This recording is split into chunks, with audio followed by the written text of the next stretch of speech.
Going on, dudes and dudettes? So I was able to watch a pretty newer movie that came out this last year called Until Dawn, based off of a PlayStation video game, if I'm not mistaken. Even starred like Rami Malek, and I forget her name, Hayden Panettiere. I think she was in that too. They had a good cast in that video game, but yeah, none of them showed up in this movie. I think to make it a little bit cheaper, so they could do a little bit more of the crazy, scary, gory, all that stuff that ended up happening in this film. But when it comes to the synopsis of it, 1 year after her sister disappeared, Clover and her friends head to the remote valley where she vanished to search for answers.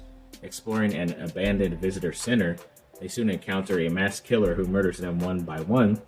However, when they mysteriously wake up at the beginning of the same night, they're forced to relive the terror over and over again. And yeah, once again, there's some of these movies like this where it's never really fully explained why the day keeps happening over and over. I don't know the rules about, like, because I've never seen Groundhog Day. It's obviously like the same type of scenario where actually in this one, once you die in the film, actually all the characters die in the film, then they come back and respawn to basically the same night. And then the whole premise of it is basically surviving the night until dawn, like the name of the movie and game. But obviously you're going to go into different scenarios where you're going to meet different things. They even showed like this gigantic monster from the woods that I don't know if it made any sense because you never saw it again when they tried to escape that time when they finally had access to the car. But yeah, I don't know, maybe it was just like different fears or something coming out, kind of like Pennywise and It, where certain things end up happening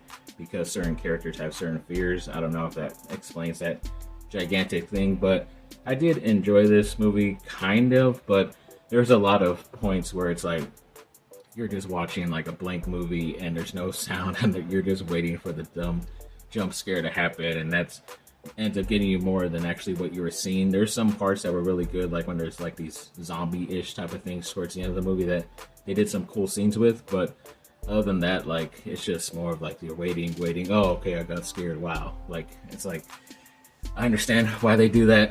It's obviously a better experience when you're watching it in the theater, hearing people freak out, and the movie is still silent, so obviously you're hearing everybody react around you. But overall, it's an okay movie. I probably would have watched it again. I know they kind of left it off as like maybe there can be a sequel because it's happening in other places too. And like I said, they don't really explain why it's happening. Maybe the game does or not. I'm not sure. But either way, give out Until Dawn a check out. I have been showing some like random spooky stuff that I have around me in my place where I do my videos. This is all I could really find that was as spooky. Uncle Fester as whatever this robot thing is. Don't have too much spooky, but there you go.